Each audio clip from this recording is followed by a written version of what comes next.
Bienvenue à Chemin Critique, votre émission. Nous sommes à Kinshasa, aujourd'hui, un jour après la journée célébration des droits de la femme. Il est donc de notre devoir, encore une fois, d'encourager le combat pour l'établissement de ces droits que la femme est en train de revendiquer, avec raison d'ailleurs. Nous parlons donc de la femme, nous parlons de la vie, parce qu'elle est porteuse de vie. Nous parlons aussi de l'autre femme qui est puissante, celle qui nous a donné tous la vie, c'est la terre, notre terre. Nous allons donc parler aujourd'hui de l'environnement, c'est-à-dire la capacité que nous avons de gérer les conditions naturelles et notre propre vision du monde.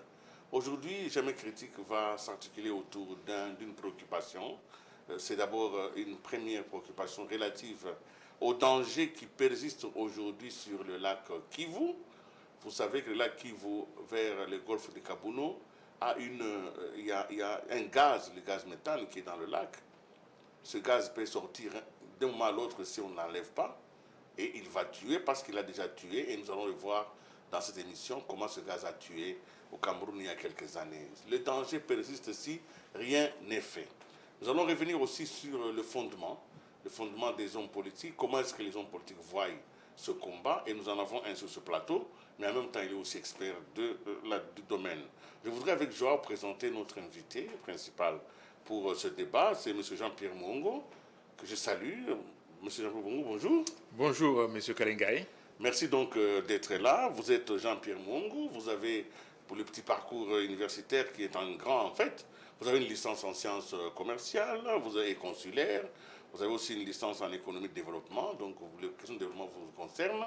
Vous l'avez eu à l'ICHEC, vous avez eu beaucoup de postes dans ce pays, vous avez été DG d'entreprise, vous avez été dans le privé. Aujourd'hui, vous êtes un politique avec lequel nous allons discuter. Merci donc d'être là. Je vous remercie aussi. Voilà, merci. Et parce qu'il faut faire honneur à la femme, aujourd'hui, nous avons sur ce plateau une consoeur, une jeune consoeur, Maryse Boleli. Bonjour. Bonjour M. Kalingaï, bonjour M. Jean-Pierre. Bonjour. Voilà, c'est avec donc Maryse que nous allons essayer de discuter avec vous, en espérant que nous aurons assez de temps pour pouvoir aborder toutes les questions. Nous allons avoir deux questions. La première, c'est votre casquette politique. Nous allons le faire un peu vers la fin. Mais l'avant-première, c'est ce danger qui pèse sur le Congo, ce danger qui pèse sur le lac, parce qu'il n'y a pas que l'M23. L'M23 tue par les balles, mais le gaz méthane peut tuer aussi de manière sans pitié, irrémédiablement. Alors, première question que je vous pose, quelle est la situation actuellement du lac Kivu concernant le gaz méthane? La question, c'est que le lac Kivu est toujours sous menace de ce gaz méthane. Je viens de cette région-là, qui est une région volcanique au vrai sens du terme, au sens figuré comme au sens vrai. C'est que, en plus d'avoir les volcans qui de temps en temps se manifestent, nous avons également ces lacs dissous dans les eaux du lac Kivu, qui sont un danger permanent, et que les technologies et la situation nous ont presque obligés et autorisés de commencer à prévenir l'explosion de ces lacs, comme ça a été le cas au Cameroun. Aujourd'hui, on n'a pas encore commencé du côté congolais l'extraction de ce gaz, parce qu'avant, il n'y avait pas d'utilité économique visible. Maintenant que le Rwanda a commencé à le faire et qu'il l'extrait pour produire de l'électricité, ça résout à la fois le problème de l'accident et le problème économique. Mais nous allons revenir là-dessus, on va quand même comprendre. Ça fait quand même des années, je me rappelle vous avoir interrogé il y a une dizaine d'années aujourd'hui. Ça fait des années. Oui, mais je suis dedans depuis plus que 25 ans. Alors comment on n'arrive pas à dégazer ce lac? Qu'est-ce qui se passe du côté congolais? Bon, ce sont des décisions politiques qu'il faut prendre de prévention d'accidents et de maîtrise de l'environnement. Depuis qu'on a eu cet accident du lac Mounoun et du lac Nyos au Cameroun, certains professeurs sont venus faire des études sur le lac Kivu. Les deux principaux, c'était un professeur suisse qui s'appelle M. Titze et un professeur français, Alboix. Et de notre côté congolais, on a confié cette tâche de gestion de cet environnement-là au seul cabinet des ministres des hydrocarbures, avec un petit peu le concours de l'administration de l'énergie ou des hydrocarbures. Et on n'a pas associé les universités, qui sont des chercheurs, à l'exploitation, l'extraction, la prévention, mais également, comme ce sont les cabinets qui les géraient, on a eu l'impression que quelqu'un qui a de l'argent et qui venait faire ça comme projet rentable, c'était des éléments suffisants pour pouvoir le faire. On a confié la gestion de l'extraction à une société qui a fait une convention avec le gouvernement depuis 6 ans ou 7 ans maintenant. Elle n'a toujours pas commencé. Je ne sais pas si elle a trouvé l'argent nécessaire pour le faire. On vient aussi de faire un découpage en distribuant des concessions à plusieurs sociétés, mais encore une fois, c'est des décisions de cabinets politiques qui ne tiennent pas compte que pour faire ça, il faut une participation de la province, il faut une participation des scientifiques. Le seul institut volcanologique de Goma ne suffit pas. Si nous invitons des chercheurs qui viennent de France ou des chercheurs qui viennent de Suisse, il faut leur associer des chercheurs qui sont congolais, la faculté des sciences de l'université de Kinshasa par exemple, parce qu'après, on doit discuter avec les pays voisins quels sont les dangers des rejets de gaz quand on l'extrait, les rejets dans la biozone ou dans l'air, quelle proportion on doit extraire, à quel moment, à quelle profondeur, et tout ça, ce sont des choses qui sont techniques, scientifiques et économiques à la fois. Monsieur Jean-Pierre, nous allons, parce qu'il faut quand même rendre les choses palpables, que la décision soit bien alimentée, nous allons revenir un peu à une tragédie. Une des plus grandes tragédies de notre temps, celle qui est arrivée au lac Nyos au Cameroun, un lac comme le nôtre, comme la Kivu. Les gens étaient dans leur sommeil et ils ne se sont jamais réveillés. Parce qu'à un moment donné, les villages étaient pratiquement envahis par cet accident du lac. Nous allons prendre juste un extrait de ces images.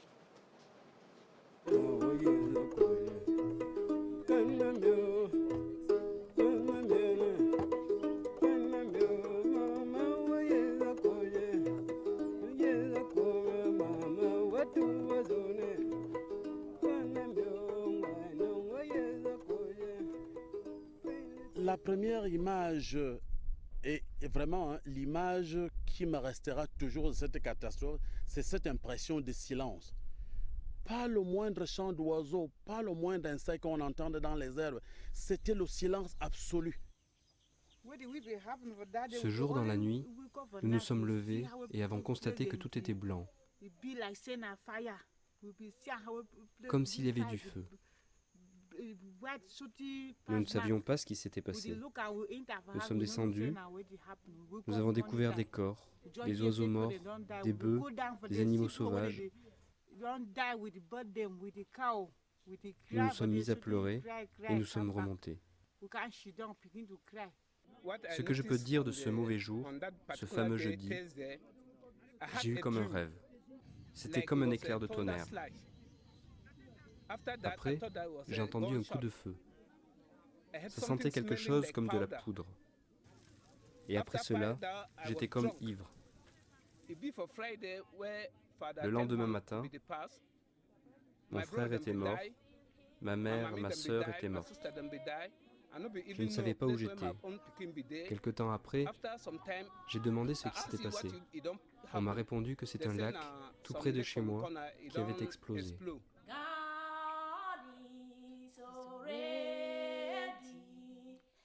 To feel his presence, he's already here.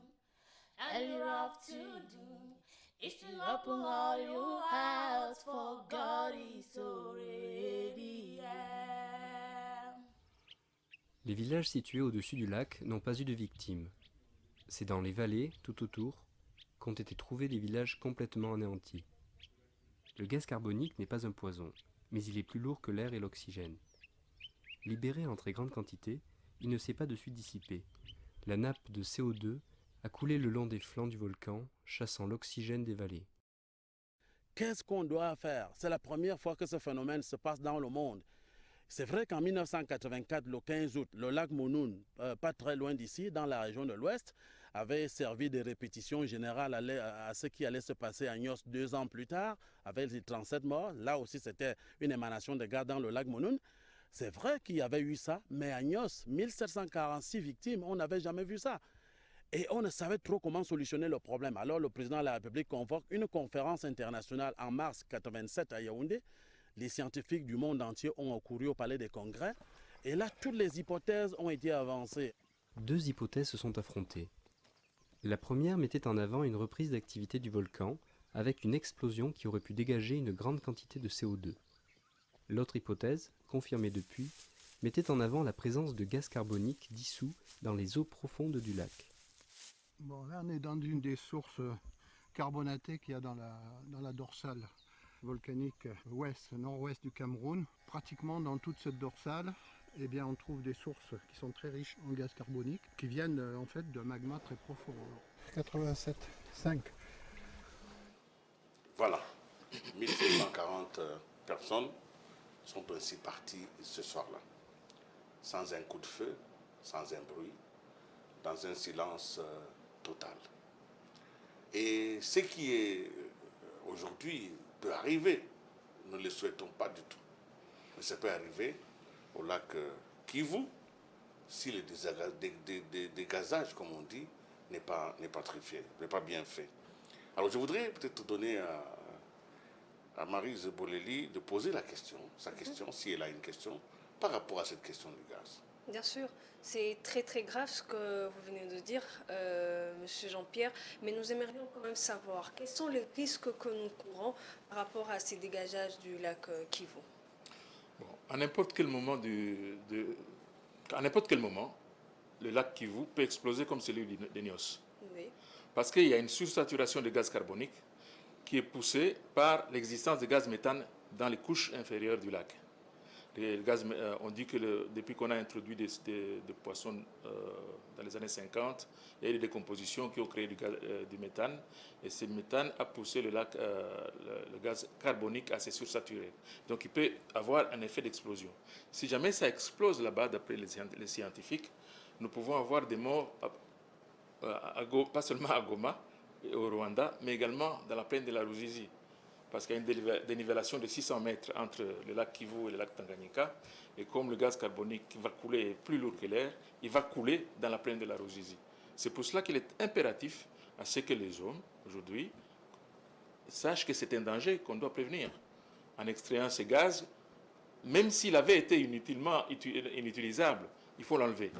Et ces dangers n'est pas seulement pour la République démocratique du Congo, comme vous l'avez dit, ça traverse même les frontières. Mais qu'est-ce que nous devons vraiment faire pour échapper à ce danger? Le mécanisme est en route. Il y a des sociétés qui ont été désignées, qui ont soi-disant gagné des marchés, oui, pour pouvoir utiliser le gaz méthane aux fins de production d'électricité. Donc, extraire le méthane, et dès qu'on enlève la plus grande quantité de méthane de dedans, le gaz carbonique, le dioxyde de carbone, se stabilise avec l'eau. À ce moment-là, les risques d'explosion deviennent mineurs. D'accord, merci beaucoup. Nous allons aller à Goma, au lac en fait. On va essayer de voir un peu quelle est la situation de notre lac. Et d'ailleurs, il y a un golfe, là où les dangers vraiment permanents, c'est le golfe de Kabono. On va prendre encore un autre extrait pour voir un peu l'état de cette question. C'est vrai que les reportages, nous allons suivre en Swahili, mais bon, c'est une langue nationale et ce serait mieux que beaucoup de gens puissent suivre ça. Nous allons suivre le golfe de Kabono.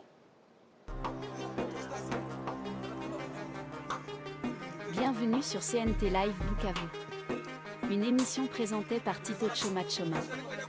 Merci à l'équipe CNT Live et surtout à nos abonnés. N'oubliez pas d'aimer, partager et abonnez-vous massivement sur toutes les chaînes CNT Live. Nous sommes bien informés pour vous informer. Luttons tous ensemble pour libérer notre pays, la RDC. Tito Choma Choma, CNT Live Bukavu. Bandeko ya CNT Live tolobi mbote mingi esika nyonso bolanda biso na Congo mobimba pe na monde entier.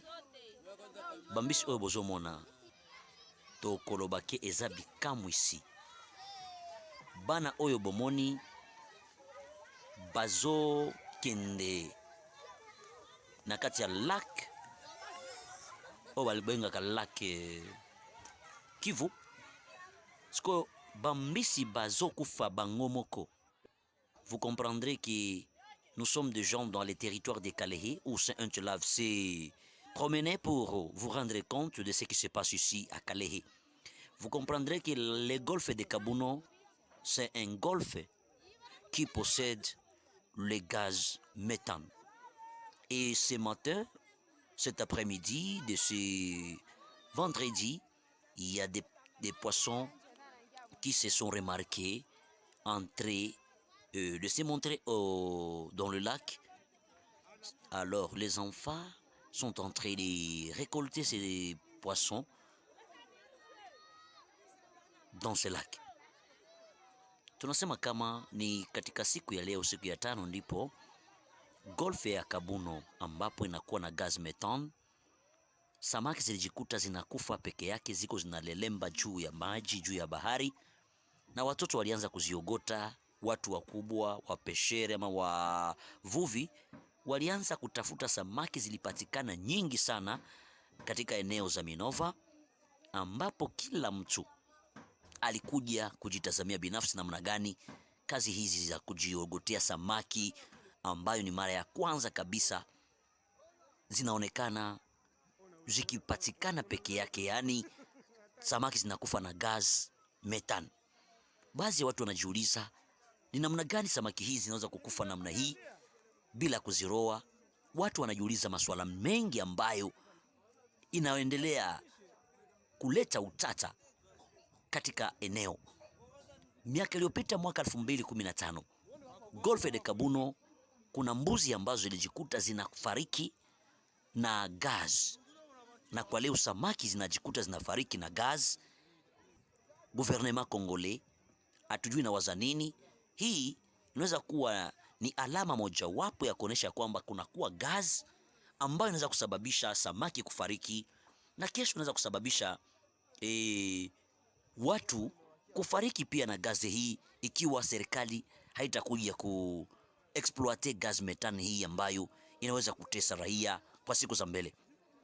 Wamoja wao ambao tuweza kuzungumza nao, tulijikuta watu wanaroa samaki, wanazikamata kwa mikono, samaki ambazo zinakufa peke yake. Hakuna mtu yeyote ambaye alionekana akiroa samaki hizi, zilikuwa pekee zikilelemba juu ya maji sababu ya gas methane. Na utajua kwamba ni miezi 3 ndipo huwa wanafunga samaki kutokuroa.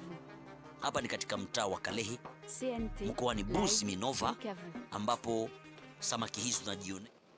Voilà, c'est il y a quelques mois, quelques années. Là, c'était les poissons qui mouraient. On nous a parlé même des animaux, les chèvres qui mouraient, etc. Et s'il y a une explosion, les êtres humains seront explosés. C'est donc pas de la fiction, nous ne parlons pas pour faire peur, nous parlons parce que les choses sont exactement dangereuses et qu'il faut prendre des responsabilités. Ça revient donc à cette difficulté que nous avons, M. Jean-Pierre Mwongo, de nous organiser. Cette golfe de Kabuno actuellement est pris en charge par le gouvernement. D'accord. Le dégazage a déjà commencé. Il y a une station expérimentale qui a été mise là-bas il y a 4 ans peut-être. Et je pense que cette année-ci, ils vont passer à la phase industrielle de dégazage de cette partie. Je suis passé par là et j'ai vu que le matériel était livré et que les choses étaient en cours. Mais il ne faut pas confondre avec ce qu'on vient de voir tout à l'heure. Les poissons qui sont morts là-bas, ce sont des poissons qui sont morts par l'effet d'humains qui ont mis des produits analgisants pour pouvoir attraper du poisson. C'est la volonté des hommes.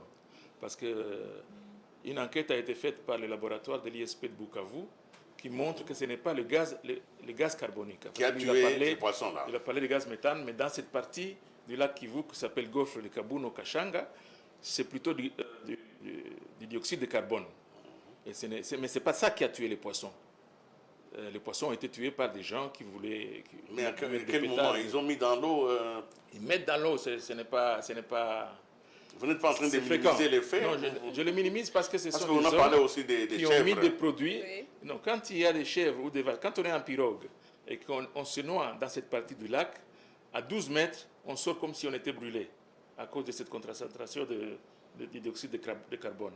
C'est pour cela qu'il faut l'enlever parce que toute la vie dans cette partie du lac-là a presque disparu à cause du gaz. Il n'y a pas assez de poissons, il n'y a pas assez comment on appelle d'éléments biologiques qui régénèrent la vie dans cette partie du lac. Et c'est pour cela qu'on le dégaze. Et là, le dégazage est en cours.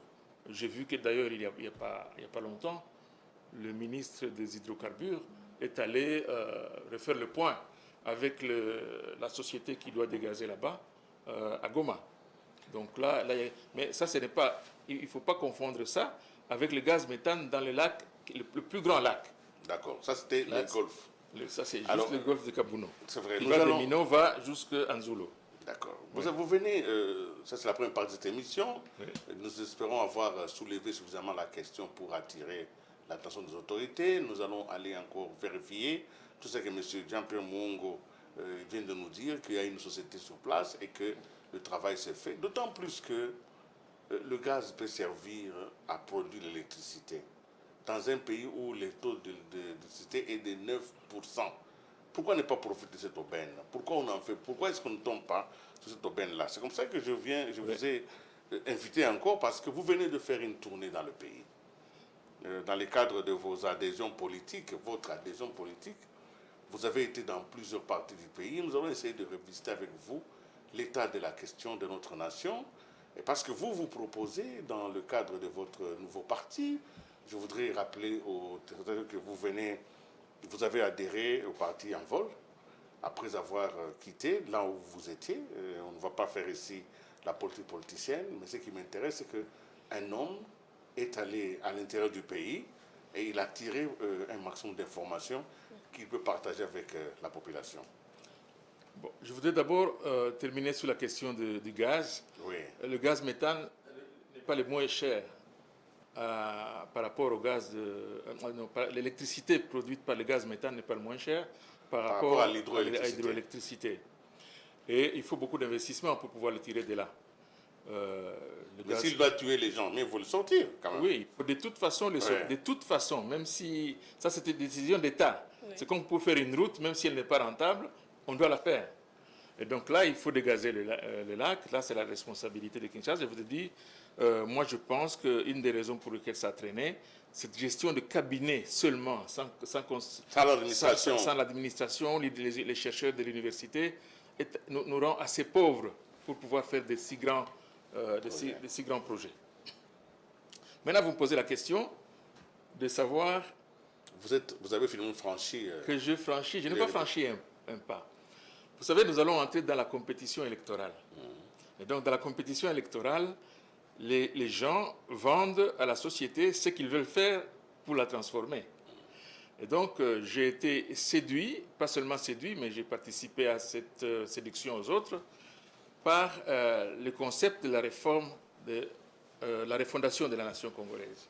Parce que à chaque fois que nous avons eu des grands rendez-vous de changement de régime, nous avons toujours été contre la personne qui est au pouvoir, sans savoir ce que nous allons faire après lui.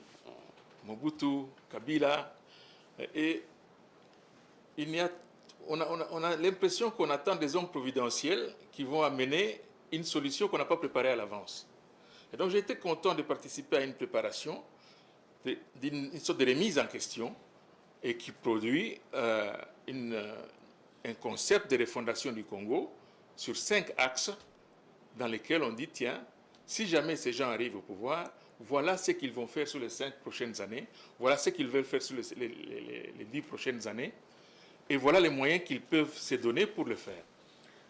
Et cette idée m'a donc amené à aller en vol, parce que ces 5 pistes de refondation me semblent extrêmement important pour la suite. Alors, vous avez effectivement adhéré en vol, et en vol, quand on parle en vol, une figure importante sort de l'ombre et vient à la lumière, c'est M. Delis Sanga, que vous avez accompagné dans sa tournée à l'intérieur du pays. Et je voudrais, parce que lui aussi parle de la refondation, je voudrais un peu remettre l'eau à la bouche de tes spectateurs. On va suivre Delis Sanga quand il arrive à Kolwezi avec vous, où il parle de la refondation de l'État, parce que nous estimons que c'est un sujet, un projet qui doit être transversal et toucher l'ensemble de la classe politique. Quand on refonde l'État, ce n'est pas pour le mettre dans sa poche, c'est pour régler les problèmes de la nation. Nous allons suivre Delis Sanga à Kolwezi quand il arrive avec vous pour cette tournée.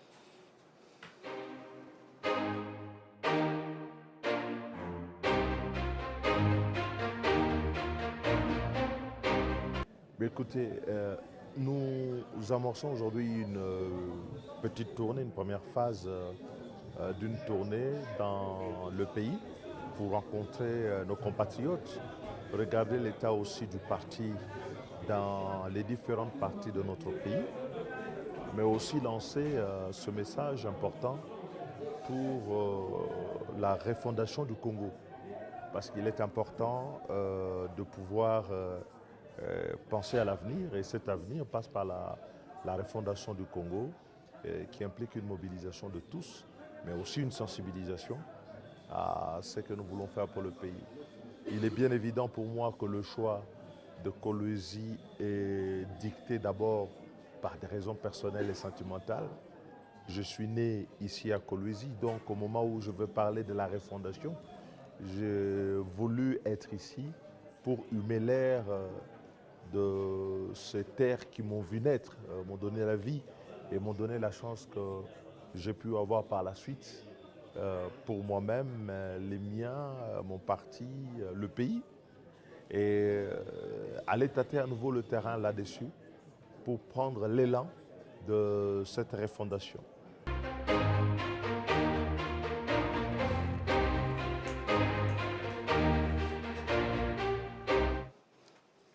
Vous étiez là, parle de refondation. J'aimerais quand même que vous puissiez un peu plus précis. Notre État a été fondé en 1885 par les colons, Léopold II avec la conférence de Berlin. Quand on parle de refondation de l'État, la refondation du Congo, les mots sont ce qu'ils sont. Les mots portent la charge qu'ils contiennent. Vous voyez quoi? Vous voyez exactement quoi? Ce n'est pas une réforme, ce n'est pas un changement, ce n'est pas une révolution, mais c'est une refondation. Refonder signifie refaire, les refaire des origines. Quel est le contenu que vous mettez dans le mot refondation? Il faut d'abord, c'était extraordinaire cette tournée à l'intérieur du pays. Oui. Magnifique.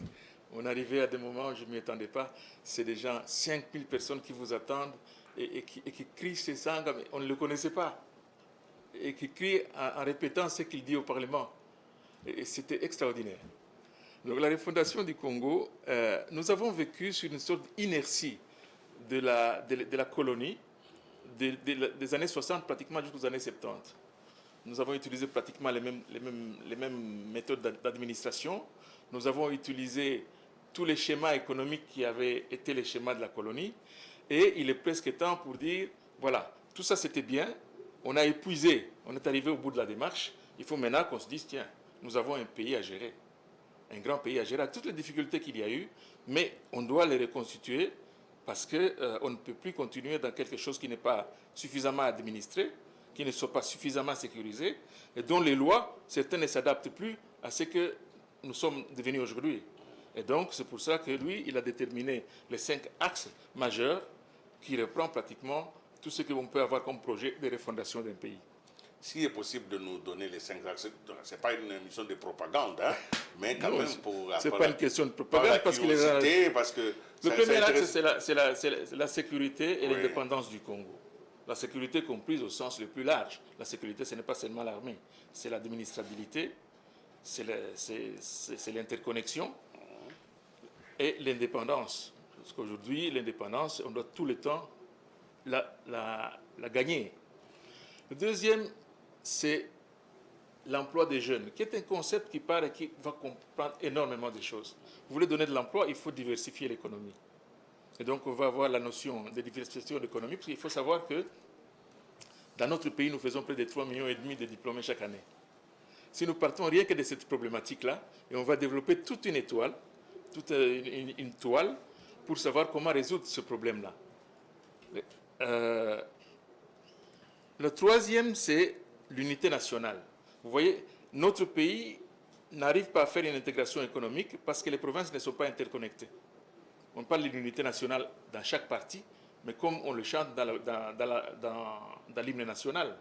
Mais on ne vient pas sur terre pour dire les provinces ne sont pas interconnectées.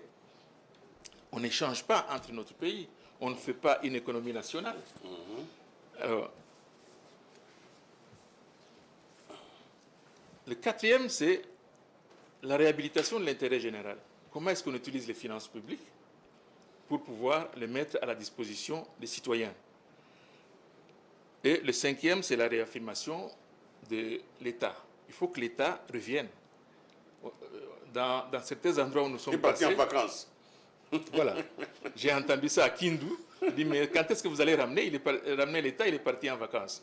Parce qu'ici, on a la police avec deux jeeps dans une ville qui a 100 000 personnes. Où est l'État? Même les symboles ne se voient pas. Donc ce sont les 5 pistes par lesquelles on développe un programme qui est à proposer comme matière aux autres politiciens dans la compétition électorale. Marie Bolli. Oui, alors, M. Jean-Pierre, en deuxième position, vous avez parlé de l'emploi des jeunes. Mais comment assurer l'emploi des jeunes avec un système d'éducation assez déconnecté de réalité? Je vous ai dit, quand on parle le concept d'emploi des jeunes, Oui. il va nous amener dans les types de formation, les types de richesses à créer pour pouvoir les mettre au travail, les types de circulation qu'il faut faire. Donc, ces concepts-là, à lui-même, nous interrogent. Oui. 3,5 millions de jeunes chaque année. Qui viennent sur Ils sont formés pour faire quoi? Des diplômés, donc on a 3 millions. Oui, mais ils ont été formés pour faire quoi? Théologie, psychologie, droit, économie. Est-ce que c'est ça qu'il nous faut pour transformer notre propre société? Est-ce que cette formation correspond à la transformation de l'économie? Comment est-ce que nous produisons notre nourriture? Comment est-ce que nous produisons nos vêtements? Est-ce que nous devons le faire ou on ne devons pas le faire, ou on reste à la merci de l'économie mondiale? Oui. Donc cette interrogation-là amène, le concept à lui seul amène toute une flopée d'autres qui doivent être résolus au même moment que nous parlons de la jeunesse et de ce chômage. T'as d'autres autre question? Je crois que j'ai une autre question, toujours par rapport aux jeunes, mais avec ces jeunes déjà qui quand même essaient de se démarquer, parce qu'il y a quand même un tiers de la jeunesse qui essaie de se démarquer dans le milieu professionnel, mais il y a aussi encore le reste de ces jeunes qui n'arrivent peut-être pas, mais qui ont besoin de financement, ou peut-être qui ont déjà commencé, mais ont ce problème de financement. Comment est-ce que vous allez faire? Parce que en vous entendant parler, on sent que vous êtes en train de parler de ceux qui sont sans financement, qui ont des diplômes, oui, mais qui ne savent vraiment pas comment faire. Mais pour ceux qui ont peut-être commencé, mais qui ne savent pas comment exceller, est-ce que vous avez aussi pensé à eux ou non? Voilà, c'est pour ça qu'on parle de refondation. Oui. Vous m'amenez dans des théories de financement. Qui finance quoi? Non, oui. Non. Une économie, ça ne se fait pas comme ça. Oui. Ça se commence par l'interrogation sur les besoins de base d'une population. D'accord. Et donc, on ne peut, les gens sont au chômage aujourd'hui. À votre avis, ils devaient travailler où? Dans l'industrie, dans les assurances, dans les téléphonies? Pour bâtir une économie, il faut d'abord voir quelles sont les ressources qui nous donnent un avantage en termes de richesse et comment on les utilise pour faire d'abord l'infrastructure de base. Dans l'infrastructure de base, on permet les échanges de commerce pour créer encore plus de richesse. Et puis on s'interroge avec qui les fait, ce sont les hommes. Comment est-ce qu'on les forme pour que cette machine puisse tourner? On n'a pas ici à reprendre la situation telle qu'elle est aujourd'hui, où on va dire, tiens, pour pouvoir faire des jeunes entrepreneurs, oui, il faut que je demande à la Banque mondiale de me chercher un financement pour ça. Non. Nous devons tourner notre économie sur les besoins de notre société. Et les besoins de notre société, il y a des besoins fondamentaux. Je vais peut-être vous choquer, oui, mais je constate aujourd'hui qu'on ne se pose pas suffisamment de questions sur la vie d'un citoyen congolais, parce qu'un citoyen moyen congolais, il vit moins bien qu'un cochon européen. Un cochon européen, il est nourri, oui, il est soigné, il est éclairé, il est chauffé, il est transporté. Je ne sais pas si qui réunit ça dans la moyenne des Congolais. Donc pour faire l'économie, dans la diversification de l'économie, on pourrait commencer par exemple, et ça ce n'est qu'un exemple, oui, nous avons aujourd'hui une économie qui dépend des mines. Des mines, oui. Ce que nous avons comme devenus miniers devrait être réinvesti, soit pour améliorer l'outil dans les mines, mais également pour faire tout ce qu'il y a comme périphérique. Quand on a parlé de barrage d'Inga, on avait fait un programme intégré pour savoir comment utiliser les mines. Donc l'électricité va être utilisée pour la production des minerais. Les minerais vont transformer les câbles pour l'électricité, c'est dans les câbleries du Katanga. Oui. Les pylônes vont sortir des minerais de fer pour faire de l'acier. C'était les aciéries de Maluku. Et tous les produits de bois, pour entrer là-dedans, au lieu de couper la forêt primaire, devaient être produits dans le Kasaï pour amener le bois à Kinshasa dans ce qu'on appelle Ganzer à Maluku. Donc, c'est ces intégrations-là. Quelles sont les richesses que nous avons aujourd'hui? Qu'est-ce que ça nous rapporte pour pouvoir faire autre chose pour diversifier l'économie? Jean-Pierre Ngongo, vous êtes très familier de la région de l'Est et nous allons terminer cette émission par par quoi nous devions commencer. Il y avait la guerre que peut nous créer le gaz s'il explose, qui tue. Il y a aussi la guerre que nous crée le M23 aujourd'hui. Vous êtes parti aussi dans cette partie du pays par votre tournée. Aujourd'hui, la question est seule, elle est unique. Comment on fait pour résoudre fondamentalement cette question de la paix? Vous avez sur la table plusieurs propositions, celles qui sont acceptées et celles qui sont refusées, notamment la question de la négociation, la question de la guerre elle-même, qu'il faut aller jusqu'au bout, et puis finalement cette menace de balkanisation. Et les gens même pensent que nous sommes déjà en plein dans la balkanisation. Quelle est la lecture des envols sur cette question? Et nous irons prendre aussi un peu la vue d'Élise Sang tout à l'heure, mais je voudrais que vous puissiez nous poser la problématique. Quelle est votre voie de sortie? Nous faisons quoi? Je ne peux pas y répondre directement comme ça pour avoir une réponse oui ou non, noir ou blanc. Je vous ai dit en commençant que cette région d'où je viens, en moyenne, elle est en guerre tous les 10 ans.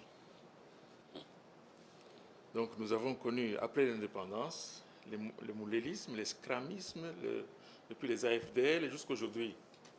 Je ne sais pas si les problèmes viennent toujours des mêmes origines, mais ça y ressemble.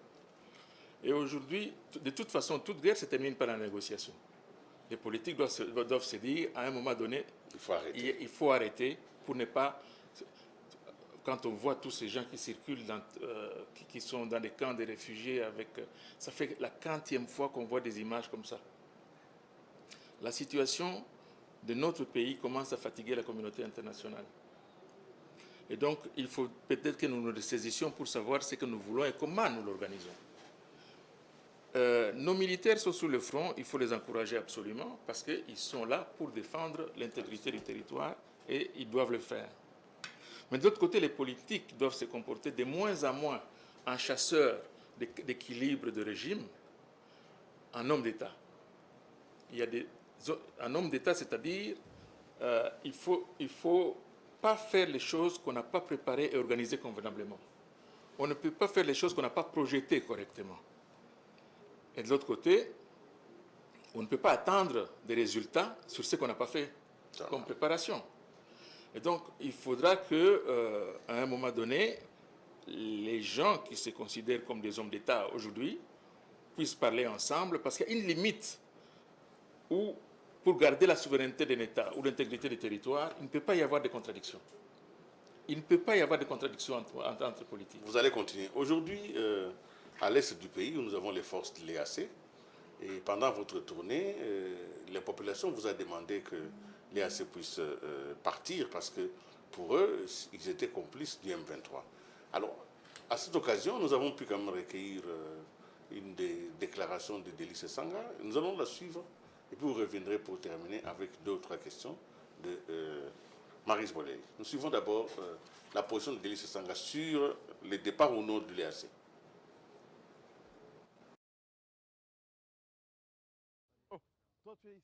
Les Congolais sont de plus en plus convaincus que les forces de l'Afrique de l'Est ne font rien et ils demandent leur départ. Il y a beaucoup d'acteurs politiques, et vous particulièrement concernant ces forces de l'Est. Vous savez, depuis que le gouvernement, le président de la République ont pris cette option d'inviter l'EAC dans ce conflit, j'ai été parmi les premiers à dénoncer cette décision parce qu'il ne me semblait pas être adapté au contexte que nous avions dans la région. Et cette force vient ajouter à la confusion qui régnait déjà à la suite d'autres décisions prises en matière de défense et de sécurité, notamment l'état de siège et le cadre dans lequel le commandement des forces armées intervient, nos forces agissent pour faire face à la menace. Il est inacceptable aujourd'hui qu'après que le président ait déclaré que l'EAC avait un mandat offensif et qu'on assiste encore aujourd'hui à des combats contre nos forces armées et qu'il y ait des territoires qui sont encore contrôlés, qui continuent à être contrôlés par le M23. Donc nous pensons qu'il y a un problème, une confusion sous laquelle le pouvoir public doit s'expliquer et l'opinion a droit à cette information. Que ferez-vous une fois président de la République? Nous pensons que nous avons une belle synthèse, une bonne synthèse qui correspond aux problèmes et aux enjeux de notre temps. La refondation du Congo, c'est ce projet que nous avons lancé et face auquel nous avons trouvé que la population à l'intérieur du pays a manifesté une adhésion sans faille. Et nous continuerons à sensibiliser la population sur ce projet pour rassembler la nation afin de la mettre au travail et de résoudre ces problèmes. Ils ne sont pas insolubles et ce n'est pas la première fois que nous avons ce type de problème dans l'histoire de notre pays, voire de l'histoire ancienne. Il y a eu des solutions. Il faut essayer d'utiliser ces solutions qui ont marché et qui marchent face à des menaces bien identifiées avec lesquelles, je pense, le gouvernement à jouer avec. Et donc aujourd'hui, il faut être beaucoup plus sérieux. Je pense que le peuple congolais doit garder espoir qu'on peut redresser la situation. C'est ça, la présidence de la République, qu'est-ce qu'il fera, qu'est-ce qu'il ne fera pas? On n'aurait pas invité l'EAC, on n'aurait pas déclaré l'état de siège dans ces conditions, on aurait renforcé les forces armées, on aurait mis plus de discipline. Voilà. Nous revenons sur ce plateau, évidemment, ce sont les aléas du direct, vous nous excuserez. Mais sinon, nous venons de suivre sa déclaration. Je crois que vous avez déjà un peu parlé de cela. Je retiens simplement quelque chose que vous venez de dire de très important. Vous avez tout à l'heure dit qu'il ne faut pas s'attendre à des résultats. Là, on n'a rien préparé. Il ne faut rien faire de ce qu'on n'a pas planifié. Donc, tout ça, c'est ce qui fait que l'État peut se refonder sur la planification. Mais quand même, l'État doit s'organiser autour des partis politiques. Et je crois que Maryse Baudouin a une question à vous poser. Oui, la question va simplement par rapport au mois de la femme. Parce que hier, c'était la journée internationale de droits de la femme. Alors cette question, elle est purement féminine. Alors nous aimerions quand même savoir pourquoi il y a peu de femmes à la tête de partis politiques. Est-ce que cela est dû à la culture ou vous encouragez vraiment l'implication de femmes en politique ou pas? J'encourage tout à fait que les femmes viennent en politique. Oui. Peut-être que ça va même donner un bon équilibre politique. Oui. Mais est-ce que c'est la culture? Peut-être que oui. Mais je pense qu'il y a un effort quand même. On a de plus en plus de femmes actrices en politique qu'il y en avait dans notre génération. Oui. Et j'espère que ça va continuer jusqu'au moment où on puisse avoir une femme chef de parti ou une femme président de la République. Ça, c'est quelque chose, c'est un souhait majeur. Il faudrait que les femmes aussi Il faut que les femmes s'engagent. Ce n'est pas un cadeau. D'accord, merci. Nous arrivons donc progressivement à la fin de cette émission. Nous recevions donc M. Jean-Pierre Muongo, vous avez compris, spécialiste des questions environnementales et économiques, mais en même temps aussi politique, à confirmer.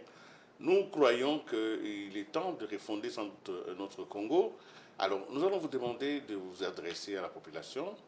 Nous sommes dans une période critique, une période d'enrôlement, une période de choix, une période de doute. Quel est le message finalement de Envol, votre parti, pour cette population qui vous a certainement suivi aujourd'hui? Ouais. Autant j'admire la solidarité exprimée par les populations congolaises par rapport à ce qui se passe à l'Est, autant je demanderai aux politiques dans la compétition où nous allons d'avoir une attitude qui montre vraiment que c'est une question qui concerne nos choix politiques et les décisions qui sont prises. Parce qu'à la fois, il n'y a pas de proportion entre les comportements des populations et les gens qui dirigent. Et là, il faudra qu'on se ressaisisse un tout petit peu parce qu'il y va de l'intégrité de nos territoires, de la non-balkanisation. Les attitudes politiques pour aller vers le pouvoir commencent à être d'une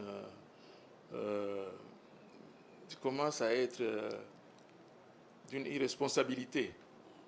Je ne sais pas si je peux utiliser ce mot, par rapport à ce qui se passe là-bas. Des militaires sont en train de mourir, des populations sont en train de souffrir.